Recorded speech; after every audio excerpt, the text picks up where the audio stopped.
नमस्ते। आज एक बहुत ही मजेदार जासूसी अभियान पर निकलने का समय आ गया है। इस खास एक्सप्लेनर में हम बात करने वाले हैं इन्फेक्शियस डिजीजेज और हाउ टू प्रिवेंट देम के बारे में। ये एक ऐसा रहस्य है जहां हम पता लगाएंगे कि आखिर ये छोटे अदृश्य दुश्मन जिन्हें हम जर्म्स या कीटाणु कहते हैं, वो चुपके से शरीर में कैसे घुस जाते हैं और हमारा विज्ञान इन नन्हे खलनायकों को कैसे रोकता है। तो चलिए बिना देर किए शुरू करते हैं। क्या कभी इस बात पर गौर किया है कि अगर किसी की हड्डी टूट जाए तो क्या उसके बगल में बैठने वाले की भी हड्डी टूट जाती है? बिल्कुल नहीं, है ना? लेकिन अगर क्लास में किसी एक बच्चे को तेज जुकाम हो जाए तो वो बड़े आसानी से पूरी क्लास में कैसे फैल जाता है? आखिर ये बीमारियां एक इंसान से दूसरे इंसान तक छलांग कैसे लगाती हैं? यही तो सबसे बड़ा रहस्य है।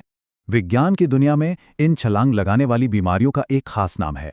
इन्हें इन्फेक्शियस डिजीजेस यानी संक्रामक रोग कहते हैं। अगर इससे बिल्कुल आसान शब्दों में समझें तो होता क्या है कि जब बहुत ही छोटे छोटे जीव, जिन्हें हम सूक्ष्मजीव या जर्म्स कहते हैं, वो शरीर के अंदर चले जाते हैं और तेजी से बढ़ने लगते हैं, बस इंसान बीमार पड़ जाता है। फ्लू या चिकन पॉक्स इसके बिल्कुल सटीक उदाहरण है।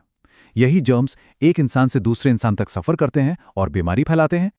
अब एक बहुत ही मजेदार बात बताते हैं। बहुत समय पहले जब विज्ञान इतना आगे नहीं था तो बीमारियों को लेकर लोगों में बहुत सी गलतफहमियां थीं।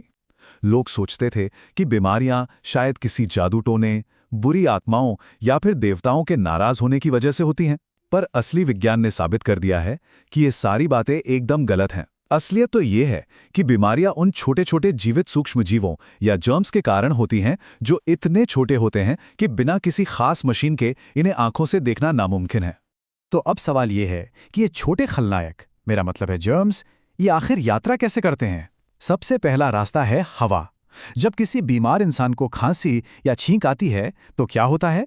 मुंह और नाक से थूक की बहुत ही छोटी छोटी बूंदें हवा में तेजी से उड़ जाती हैं। और पता है, इन बूंदों के अंदर जुकाम या फ्लू के जर्म्स छुपे बैठे होते हैं। जब कोई और उसी हवा में सांस लेता है तो ये जर्म्स सीधे उसके शरीर में एंट्री ले लेते हैं। हवा के अलावा पानी भी इन जर्म्स का एक बहुत बड़ा ट्रैवल रूट है। सोचिए, अगर किसी बीमार व्यक्ति के कपड़े पीने के पानी के स्रोत के पास धोए जाएं या वहां कोई नहा ले तो क्या होगा? आंतों की बीमारियों के जो खतरनाक जर्म्स होते हैं ना, जैसे टाइफॉइड या हैजा फैलाने वाले, वो सीधे उस पानी में मिल जाते हैं। और फिर जो भी वो दूषित पानी पीता है, ये जर्म्स चुपचाप उसके शरीर में चले जाते हैं और उसे बीमार कर देते हैं। इन जर्म्स की यात्रा का एक और तरीका तो सच में हैरान करने वाला है। मक्खियां इन जर्म्स के लिए बिल्कुल एक मुफ्त टैक्सी की तरह काम करती हैं। होता यह है कि जब मक्खियां किसी गंदगी पर बैठती हैं तो उनके पैरों में ढेर सारे जर्म्स चिपक जाते हैं। फिर जब वही मक्खियां किसी बिना ढके हुए खाने पर जाकर बैठती हैं तो सारे जर्म्स उस खाने में उतर जाते हैं और ऐसा खाना खाने से गैस्ट्रो या फूड पॉइजनिंग जैसी बीमारियां हो जाती हैं। हवा, पानी और खाने के अलावा कुछ और भी रास्ते हैं जिनका ये जर्म्स इस्तेमाल करते हैं। कुछ कीड़े मकोड़े भी बहुत बीमारियां फैलाते हैं।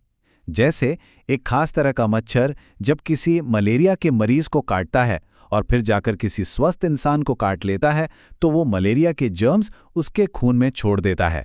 इसके अलावा दाद या खुजली जैसी स्किन की बीमारियां सीधे संपर्क में आने से या किसी बीमार इंसान के कपड़े इस्तेमाल करने से भी बहुत आसानी से फैल जाती हैं। अब डिक्शनरी से एक बहुत ही भारी भरकम शब्द सीखते हैं, महामारी, जिसे अंग्रेजी में एपिडेमिक कहते हैं। ये समझ लीजिए कि ये इन जर्म्स का सबसे बड़ा मास्टर प्लान होता है। जब किसी एक ही इलाके के बहुत सारे लोग एक ही समय पर किसी एक ही संक्रामक बीमारी का शिकार हो जाते हैं तो उसे महामारी कहते हैं। जरा सोचकर देखिए, अगर किसी गांव के कुएं का पानी खराब हो जाए या कहीं बहुत सारे मच्छर एक साथ पैदा हो जाएं तो ये जर्म्स एक साथ मिलकर बहुत बड़ा हमला कर देते हैं। लेकिन डरने की बिल्कुल कोई बात नहीं है, क्योंकि इस कहानी में कुछ असली हीरो भी हैं जो इन जर्म्स को हराना अच्छे से जानते हैं। पीने के पानी को साफ करने के लिए बहुत ही आसान तरीके इस्तेमाल किए जाते हैं। पहला कदम है पानी के बड़े स्रोतों में ब्लीचिंग पाउडर मिलाना। इससे जर्म्स तुरंत मर जाते हैं। और दूसरा सबसे जरूरी कदम, किसी भी महामारी के समय पानी को हमेशा उबालकर ही पीना चाहिए। पानी को उबालने से वो पूरी तरह से सुरक्षित हो जाता है। इसके साथ ही मच्छरों की इस खतरनाक फौज को रोकना भी बहुत जरूरी है। मच्छर हमेशा रुके हुए पानी में ही पैदा होते हैं, जैसे पुराने टायरों या खाली पड़े बर्तनों में जमा बालिश का पानी। तो सबसे पहला काम यही है कि इस रुके हुए पानी को तुरंत हटा देना चाहिए, ताकि मच्छरों के छिपने और अंडे देने की जगह ही खत्म हो जाए। और अगर पानी हटाना मुमकिन ना हो तो वहां कीटनाशक दवाओं का छिड़काव जरूर करना चाहिए। सच तो ये है कि रोज़ाना की कुछ बहुत ही आसान और अच्छी आदतें हम सबको जर्म्स से लड़ने वाला एक हेल्थ हीरो बना सकती हैं।